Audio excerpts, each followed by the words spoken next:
Alright, this is ASM 140, Amazing Spider-Man issue 140.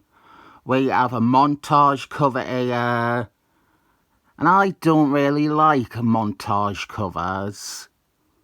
Observant viewers might have recognised that, because in 85 covers videos, there has been one montage cover featured, and it was a connecting cover gimmick one at that. This issue is written by Gerry with interior art by Andru Ross. Peter Parker has walked straight into a trap laid out for him by the Jackass. Peter Parker was intentionally baited and led into this trap. And there really is some Spider-Man the Animated Series vibes to the Jackass portion of this story. The other part of the story is Smokey Bear. The Jackass has recruited Smokey Bear to be his muscle. And we get another montage here showing us what has happened so far with Smokey Bear. Basically, the events of Amazing Spider-Man issue 139.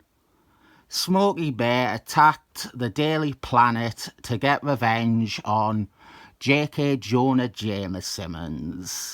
And Spider-Man tried to fight him, but hilariously lost the battle.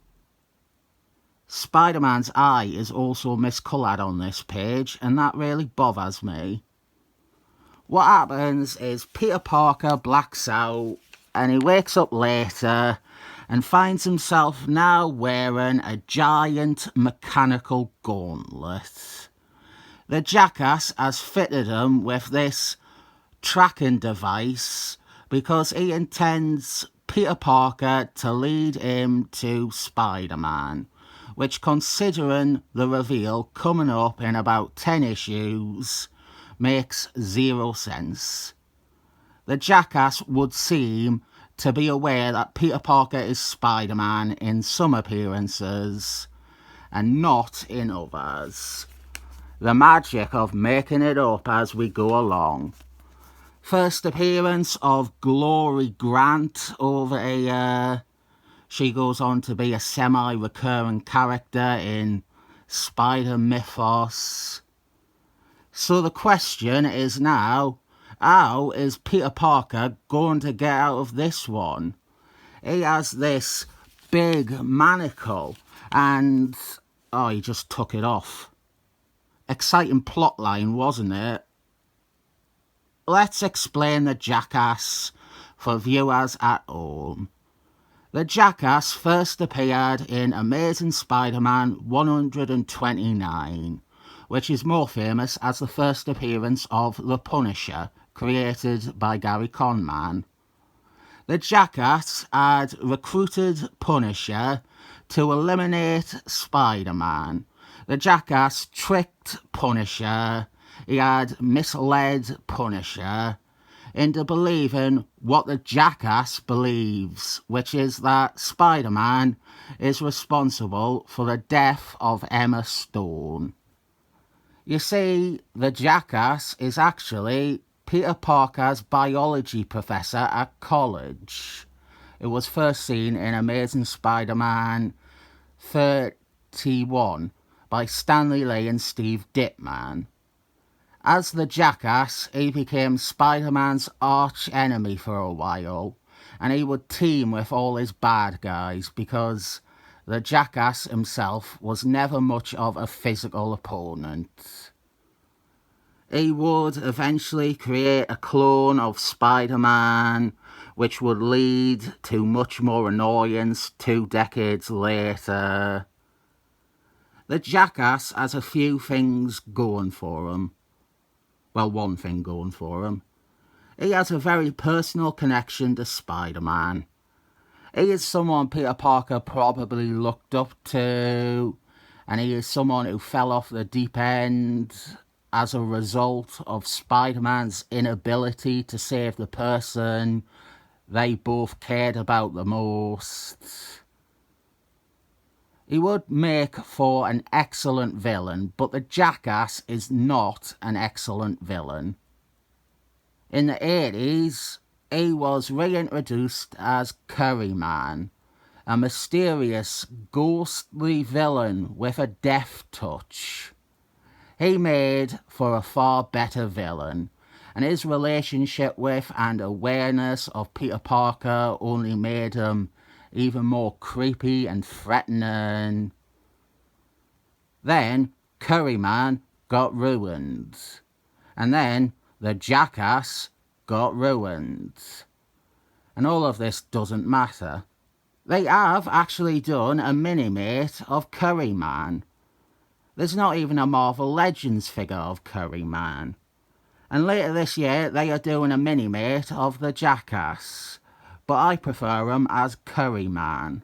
When it comes down to it, I think the story of the Jackass, his history and his original vendetta against Spider-Man, I think that stuff is ripe for retelling.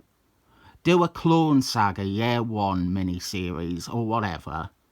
I really think there is some great mileage in the overall narrative presented with the Jackass.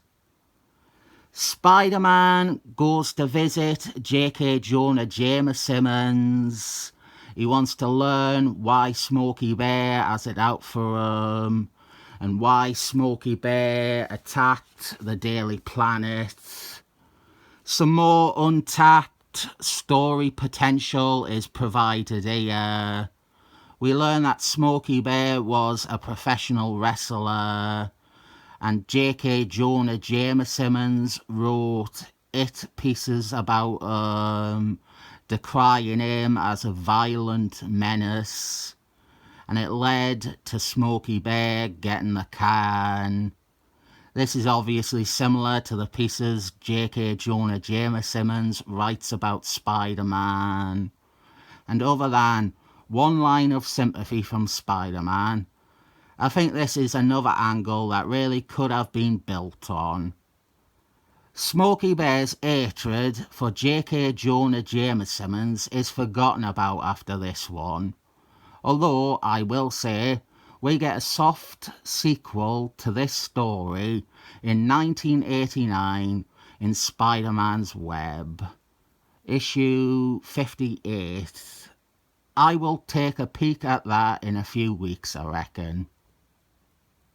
One thing that I need to rectify is that in the previous video, I deliberately made Smokey Bear sound goofy by saying that he was wearing a fursuit, and that is how some subsequent appearances treat it. But in this one, it is explicitly an exoskeleton. That is why he has greater strength. That is how he was able to defeat Spider-Man. Personally, I don't feel it is an explanation needed that much, which is probably why it is never really mentioned again after this. The idea that Smokey Bear is an ex-wrestler and obviously in shape as a result of that, that is enough that I can buy that he could have an advantage over Spider-Man. This rematch is decent though. Spider-Man knows that Smokey Bear is a loser and that he isn't much without his special suit, and so Spider-Man defeats him, and this would be Smokey Bear's final appearance until 1989. I prefer the first one, Smokey Bear walking all over Spider-Man. That is great. This one has its moments, but where it really slugs is with any pretense of a wider ongoing story. It really doesn't work when the writer is making it up as he goes along, and you have cop-outs like that entire trap they set for Peter Parker going nowhere. Still, there's enjoyable action and character and 7 thumbs up.